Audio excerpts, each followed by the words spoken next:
कहानी पामेला की जुबानी। मेरी दीदी अंजलि राजवीर को जन्म देते हुए इस दुनिया को छोड़कर चली गई थी, पर मुझसे वादा लिया था उनका बेटा राजवीर का मैं ध्यान रखूं, और इस चक्कर में मैंने अपनी जिंदगी की सबसे बड़ी कुर्बानी दी। उसे अपने पास रखने के लिए मैंने जय चौधरी से शादी कर ली, पर यह बस एक कॉन्ट्रैक्ट की शादी थी, इसलिए मैं अपने दिल का दरवाजा उसके लिए बंद रखना चाहती थी। मैं इस जिंदगी में कभी किसी से प्यार नहीं करूंगी, मैं अपने दिल को नहीं टूटने दे सकती। अब मैं जय के कमरे में ही रहने लगी थी, पर हमारे बीच में अभी दूरियां थी, और शादी के बाद पहली बार जय मुझे अपने जिगरी दोस्तों से मिलवाना चाहता था। डर के मारे मेरा बुरा हाल था कि कहीं उन्हें सच्चाई मालूम न पड़ जाए। हम दोनों एक रेस्टोरेंट के अंदर आए। मैनेजर हमें रिजर्व्ड एरिया में लेकर आया, जहां और दो कपल हमारा इंतजार कर रहे थे। जैसे ही हम वहां पहुंचे, दोनों आदमी खड़े हो गए। एक आदमी खड़ा होकर उसे छोटा सा हक देकर कहा, बहुत दिनों बाद मुलाकात हुई। जय ने घोषणा की, तुम लोगों को मेरी पत्नी से मिलवाता हूँ, यह मेरी पत्नी पामेला है। कहता हुआ मुझे देखकर मुस्कुराया। यह वही मुस्कुराहट है जो राजवीर को देता है, और इसी मुस्कुराहट से मेरा दिल धड़कने लगता है। और यह है मेरा दोस्त सूरज और उसकी पत्नी प्रीति, और यह है अर्जुन और उसकी पत्नी लिली। और फिर हम बैठ गए। डिनर भी आ गया। बातें करते करते डिनर कर रहे थे। मैंने देखा जय कितना रिलैक्स रहता है अपने दोस्तों के बीच में। डिनर खत्म होने ही वाला था कि तभी जय के मोबाइल में एक फोन आ गया। जय ने कहा, यह कॉल लेना बहुत जरूरी है, कहकर उठकर चला गया। सूरज ने अर्जुन की ओर देखा, पूछा, मेरे साथ ड्रिंक में ज्वाइन करोगे? अर्जुन ने कहा, हाँ मैं भी चलता हूँ। वह दोनों उठकर चले गए, और अब हम तीनों औरतें बचे हुए थे। उन लोगों ने मुझसे पूछा, तुम और जय कैसे मिले?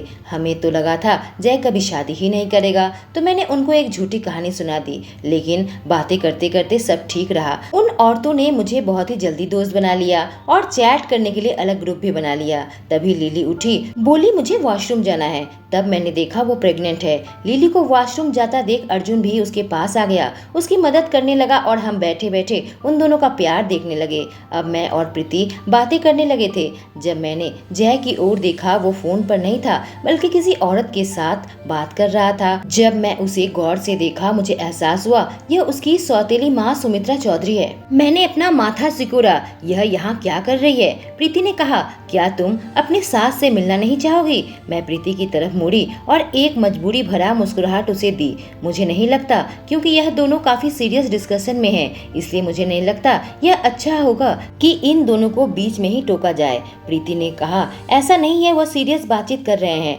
यह दोनों जब भी मिलते हैं माहौल ऐसा ही गर्म हो जाता है। मैंने बात को पूरा किया, टेंशन से भर जाता है। प्रीति ने कहा, हाँ, लेकिन यह समझना बड़ा ही मुश्किल है कि ऐसा क्यों होता है। ऐसा नहीं है, जय उसके साथ सिर्फ इसलिए ऐसा खराब बिहेव करता है क्योंकि वह उसकी सौतेली माँ है। मैं उससे कई बार मिली हूँ, और वह औरतों की इज्जत करता है, तो इसके पीछे कोई ठोस वजह जरूर है कि यह उसके साथ ऐसा क्यों करता है। वह कभी तुम्हें नहीं बताएगा कि उसके दिल में या दिमाग में क्या चल रहा है। अगर वह दर्द में हो तो भी वह कुछ नहीं बताएगा, ऐसा ही इंसान है। तुम्हें पता है पामेला, तुम उसके प्यार में गिर चुकी हो। तुम्हारी आंखें बताती है, जिस तरह से तुम उसे देखती हो। मैं अंदर ही अंदर सोचने लगी, ऐसा नहीं है, मैं बस उसके बारे में जानने के लिए उत्सुक हूँ। चेहरे पर मुस्कुराहट बरकरार रखी थी। प्रीति ने जारी रखा, यह मर्द भी ना ईगो से भरे हुए इंसान है। वह अपनी परेशानी किसी को नहीं बताते। उन्हें लगता है उन्हें दर्द के बारे में दूसरों को पता चले तो उन्हें कमजोर समझेंगे। और अगर कभी ऐसा दिन आया जब कोई मर्द तुम्हें अपना सबसे बड़ा दुख बताए या सबसे बड़ा राज बताए, तो यह सोचना कि तुमने वह दीवार तोड़ दी है जो उसने अपने दिल के आसपास बना रखा है। अगर वह ऐसा करता है तो यह मत समझना कि वह कमजोर है। इसका मतलब यह होगा कि तुम उसका विश्वास जीत चुकी हो, और उसकी जिंदगी में कोई स्पेशल हो, और वह तुमसे बेहद प्यार करता है। प्रीति ने मेरी तरफ देखते हुए कहा, उसने तुमसे शादी की है, जरूर तुम्हारे अंदर उसे कुछ स्पेशल नजर आया होगा, और जिस दिन तुम उसका विश्वास पूरी तरीके से जीत लोगी, वह तुम्हें अपने सारे राज बताएगा। उसकी सौतेली माँ के साथ रिश्ता इतना टेंस क्यों है, ना इसके दोस्त जानते हैं ना मैं जानती हूँ, पर मुझे यकीन है तुम उसके दिल के आसपास की दीवार तोड़ने में कामयाब हो जाओगी। इसलिए फिक्र मत करो, वह दिन जल्दी जल्दी तुम्हारी जिंदगी में आने वाला है। तभी सूरज ने प्रीति को बुला लिया और अब टेबल में मैं अकेली थी। मैंने जय की ओर देखा पर उसे देखकर नहीं लग रहा था कि वो खुश है। आखिर चल क्या रहा है और वो उसके साथ क्यों है। फिर एक एक करके सभी टेबल में वापस आ गए और उसके बाद सबको घर जाना था। थोड़ी सी बातचीत के बाद सब उठ खड़े हुए। जय का मूड खराब था। हमारा घर का सफर गाड़ी में बिल्कुल खामोशी के साथ बीता। मैं उससे पूछना चाहती थी अपनी सौतेली माँ सुमित्रा के साथ क्या बात हुई, पर जब भी पूछने जा रही थी उसका मूड देखकर मेरे शब्द मेरे मुंह के अंदर ही रह जा रहे थे। वह बिल्कुल गंभीर था और खतरनाक लग रहा था। वह 30 मिनट की जर्नी 30 घंटे के समान था। जब मैं घर आई तो मेरे पास आया, मुझे कोई काम है इसलिए मैं अपने स्टडी रूम में जा रहा हूँ। मैं शांति के साथ सिर हिलाते हुए कहा ओके। मैं उससे कुछ पूछ न पाई। सोचने लगी सुबह यह कितना हंसी खुशी था, अब इतने बुरे मूड में है। उसके साथ वहाँ क्या हुआ होगा। राजवीर को देखने के बाद मैं जय के कमरे में आ गई और फिर अपने कपड़े बदल लिए और आराम से कपड़े पहनने के बाद भी मुझे चैन नहीं था। एक बार तो मैं सोची स्टडी रूम में जाकर पूछूं उसे कुछ चाहिए या नहीं, पर फिर लगा मुझे क्या अधिकार है, असली शादी नहीं है इसलिए उसके मामलों में टांग अड़ाना ठीक नहीं। मैं बेड में अपनी साइड में लेटी लेटी सोने की कोशिश करने लगी पर नींद मेरी आंखों से कोसों दूर थी। अचानक बेडरूम के दरवाजे की खोलने की आवाज आई। मैं जल्दी से अपनी आंखें बंद कर ली। मैं सोने की एक्टिंग करने लगी। जय कमरे के अंदर आ चुका था। दरवाजा बंद करने के बाद मुझे समझ आ रहा था वो क्या कर रहा है। वो बाथरूम गया, नहाया, कपड़े चेंज किया और बेड की दूसरी साइड में आकर लेट गया। क्या वह सो गया? क्या मैं इसे पूछूं? मैं गहरी सांस ली। कहा जय। उधर से आवाज आई, अगर तुम यह पूछना चाहती हो मेरे सौतीली माँ सुमित्रा से क्या बात हुई तो कोई मजेदार बात नहीं हुई। मैंने कहा नहीं, मैं तो। वह मेरी तरफ पीठ किए हुए था। उसी हाल में दोबारा कहा, राजवीर की फिक्र मत करो, वह उसे तुमसे दूर नहीं कर पाएगी। हाँ, मुझे राजवीर की चिंता तो थी। मैंने कहा मैं इतना पूछना चाहती थी, तुम ठीक तो हो ना? कहानी जय की जुबानी। उसकी बात सुनने के बाद थोड़ी सी चुप्पी थी। मैं उसकी ओर मुड़ा। मैंने पूछा क्यों? क्या तुम्हें मेरी फिक्र हो रही थी?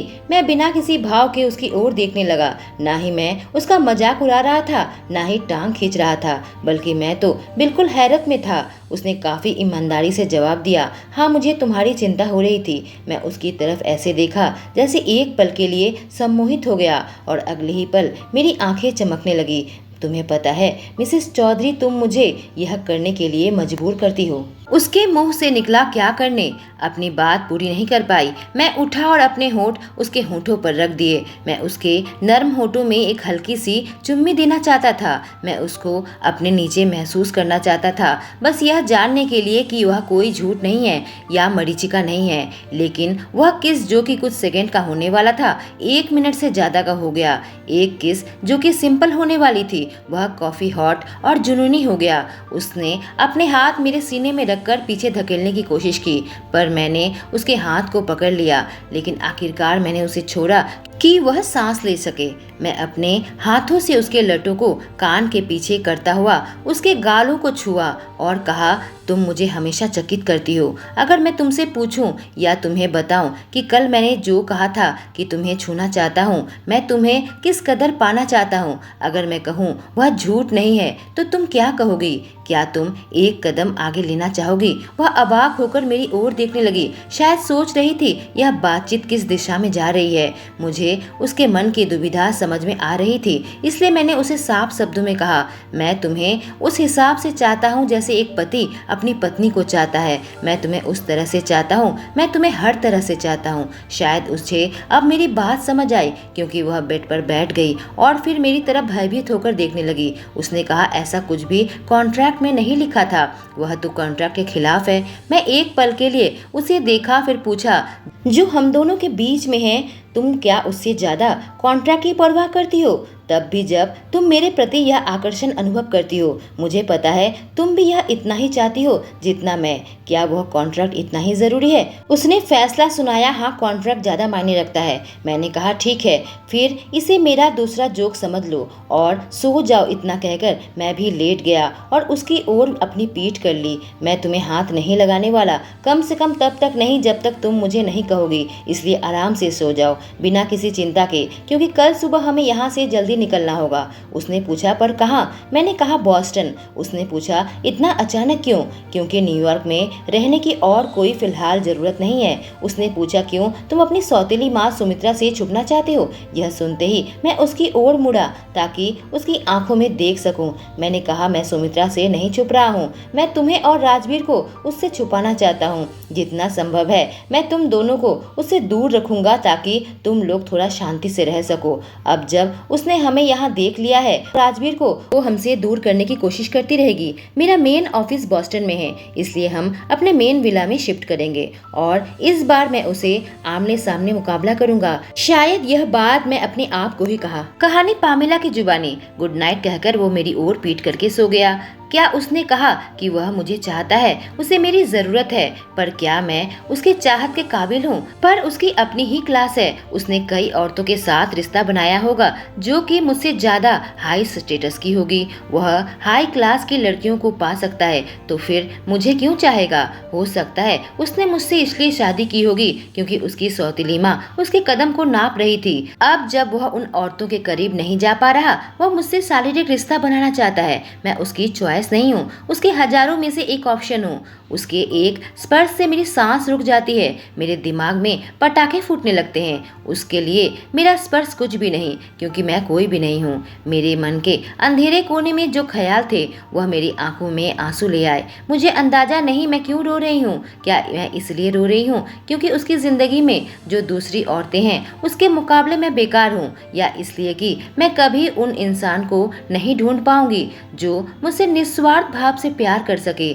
उस तरह का प्यार जैसे मेरे माता पिता के बीच में था, या उस तरह का प्यार जैसे मैं हमेशा चाहती थी, जैसे मेरे दिल में सपना देखा हो।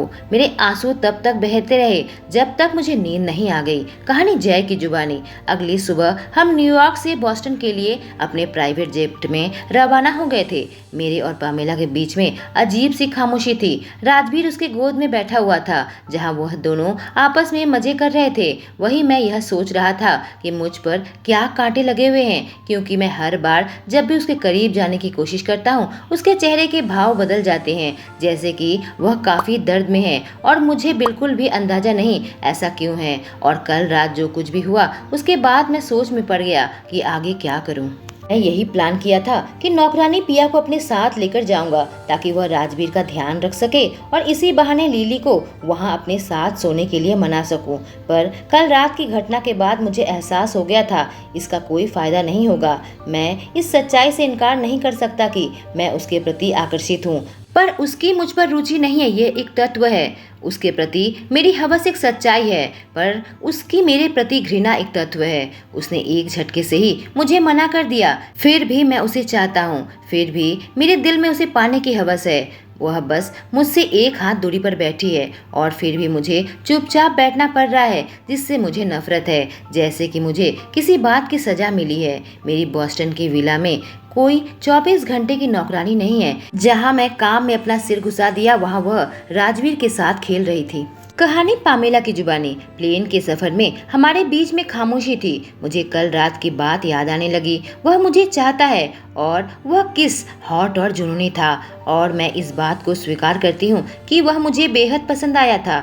मैंने इससे पहले कभी किस नहीं किया था क्योंकि मैं डरी हुई थी। डर इस बात का था कि उसके बाद मेरे मन में फीलिंग्स आ जाएगी, पर इसका मतलब यह नहीं था कि मैं कभी किस का सपना नहीं देखा। मैंने ऐसे ही किस के बारे में हजारों बार सपना देखा था, नोबल में भी पढ़ा था, लेकिन मैंने ऐसी किस उस इंसान के साथ स्वाद लिया। इसके सामने दुनिया का कुछ भी मायने नहीं रखता सिवाय मेरे, जिसकी एक नजर मेरे दिल को पिघलाने के लिए काफी है। अनजाने में मैंने अपनी उंगलियां अपने होठों पर रख दी और मुझे याद आने लगा वह कितना मीठा था, कितना अंतरंग था। हे भगवान, मुझे यह बेहद पसंद आया क्योंकि बस उसकी यादों से ही मेरे गाल और कान गर्म होने लगे।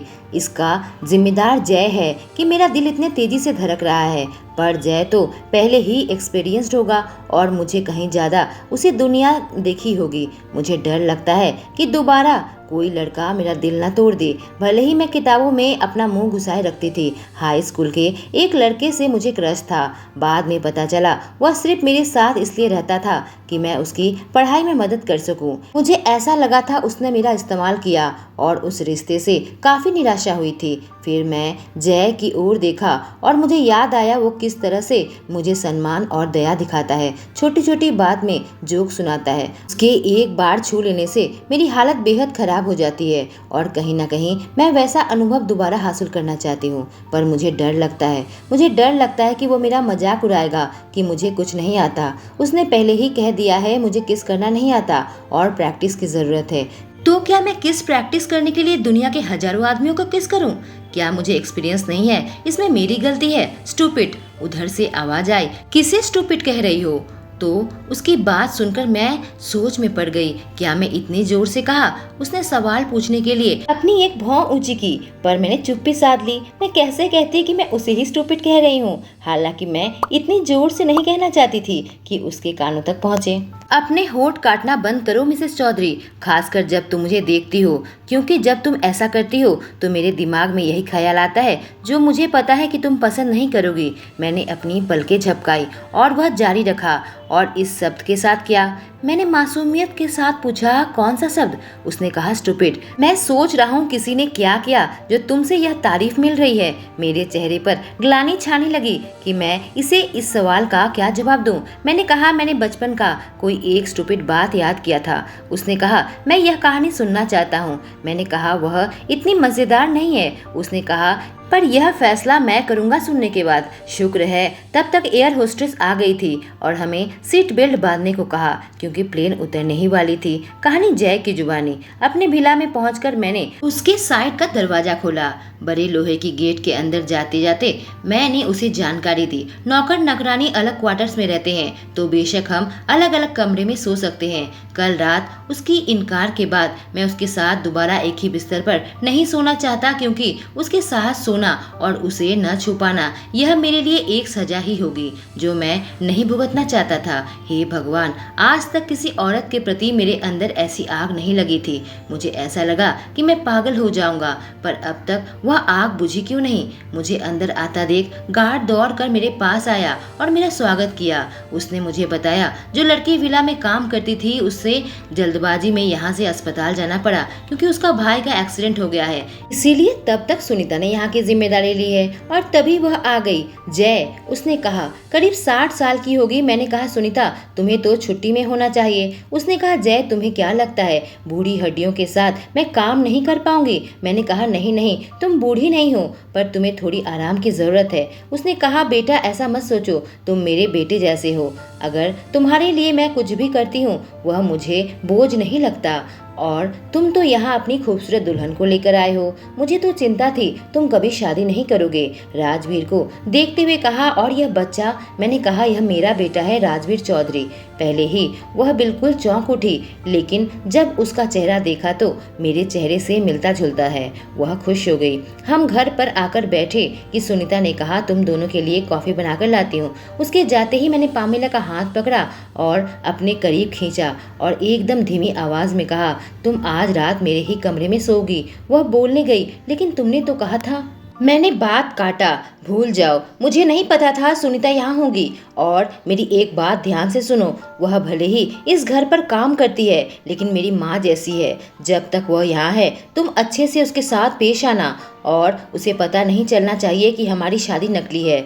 उसने वापसी हमला किया। मुझे नहीं लगता मैं किसी के साथ भी बुरा बर्ताव किया, और मेरा गुस्सा तुमसे अच्छा है जय। मैं परेशानी से अपने हाथ सिर पर चलाया, कहा, मेरा मतलब यह नहीं था। यह मेरे लिए बहुत ही महत्वपूर्ण इंसान है, इसलिए सावधान रहना और उसे मत बताना अभय या मेरी सौतेली माँ सुमित्रा के बारे में, यह भी कि राजवीर अंजलि और अभय का बेटा है। उसने पूछा, तुम क्यों छुपाना चाहते हो? मैंने कहा, मैं नहीं चाहता चाहता लोगों के दिल में अभय के लिए घृणा हो। मुझे पता है उसने बहुत सारी गलतियां की है, पर उसमें अकेले उसकी गलती नहीं थी। इसलिए मैं सबसे कहता हूँ कि राजवीर मेरा बेटा है। मैं नहीं चाहता राजवीर बड़ा होकर यह सोचे कि उसका पिता एक नशेड़ी था। मैं चाहता हूँ वह खुशी खुशी बड़ा हो। उसने कहा, ठीक है, मैं समझ गई। कहानी पामेला की जुबानी। जब मेरी सुनीता से तरह तरह की बात होने लगी, वह मुझे पसंद करने लगी। मैंने पूछा, आप तो जय को बचपन से जानती है ना? मैं जय के बचपन के बारे में जानने के लिए उत्सुक थी। उसने कहा, हाँ मैं जानती हूँ।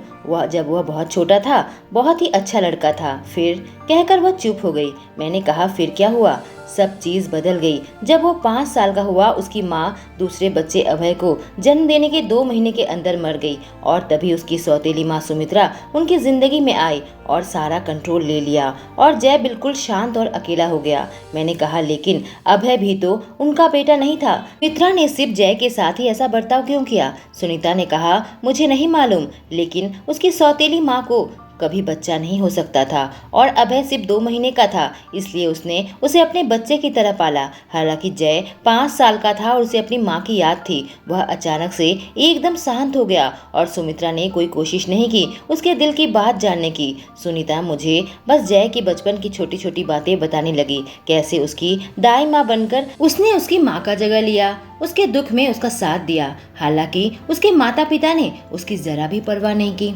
यहाँ तक कि उसकी सौतेली माँ ने उसके अपने भाई के करीब उसे जाने नहीं दिया। हाई स्कूल में पढ़ाई के लिए वह बोर्डिंग स्कूल चला गया था। मुझे लगा था वह लड़का बड़ा होकर बिगड़ जाएगा, गुस्सैल बनेगा, पर जब वह छुट्टियों से वापस आता था, वह मेरी हर छोटी बड़ी काम में मदद करता था। बहुत ही शरीफ इंसान में परिवर्तित हो गया और मुझे उस पर गर्व है, सुनीता ने कहा। मैंने मन ही मन सराहना की, तो वह एक शरीफ इंसान है। उसके बचपन के बारे में जानकर मुझे काफ़ी हैरत हुई थी। मुझे लगा था काफ़ी लाड प्यार से बड़ा हुआ होगा, पर उसके बचपन तो तकलीफ़ों से भरा था। आज पूर्णिमा की चांदनी रात थी और मैं बालकनी में खड़ी चांद को देख रही थी और सुनीता की बातें ही सोच रही थी। हल्की हल्की ठंडी हवा बह रही थी। मुझे लगा था वह अपने सौतेले भाई जैसा बिगड़ा हुआ इंसान होगा, पर जय ऐसा नहीं है। मैं इस कदर अपने ख्यालों में डूबी हुई थी कि मुझे ध्यान ही नहीं आया कब जय कमरे के अंदर घुस आया। खिड़की के पास आकर अपने हाथ अपने मजबूत सीने में मोड़ लिए। यह बेहद खूबसूरत है, वो मेरी ओर देखकर मुस्कुराता हुआ कहा। हाँ, आखिरकार मैं उसकी ओर मुड़ी। पूछा, अगर मैं तुम्हें कुछ पूछूं तो तुम बुरा तो नहीं मानोगे? उसने कहा, जो पूछना है पूछो। अगर तुम्हें अपनी जिंदगी में पीछे मुड़कर कुछ बदलने का मौका मिले तो तुम क्या बदलना चाहोगे? मैं 2 चीज बदलना चाहूंगा। एक तो मेरी माँ का मौत और दूसरा जिस दिन अभय पहली बार गलत रास्ते में गया था। उसने बिना किसी देरी के झट से जवाब दिया था। मैंने पूछा, पर दोनों ही मामले में तुम काफी छोटे थे ना? उसने कहा, हाँ। और तुम क्या बदलना चाहोगी? मैं भी 2 चीज बदलना चाहूंगी। जिस रात मेरे मम्मी पापा पार्टी में जा रहे थे और कभी लौट कर न आ पाए, या तो मैं उन्हें रोकना चाहूंगी या फिर मैं उनके साथ जाना चाहूंगी। और दूसरा, मैं यह बदलना चाहूंगी। कहकर मैं चुप हो गई। सोचा इससे आगे बोलना चाहिए भी या नहीं। और दूसरी चीज क्या है? उसने पूछा। मैं उस दिन में वापस जाना चाहूंगी जब मेरी दीदी अभय से मिली थी। अगर वह मिले ही ना होते तो यहाँ पर। मैं चुप हो गई। सोचा इससे आगे बताना चाहिए भी या नहीं। उसने कहा, कोई बात नहीं, तुम इस बात को कहने में बुरा मत मानो। मैं तुम्हारी फीलिंग्स को समझता हूँ। शायद तुम्हारी जगह होता तो मैं भी यही चाहता।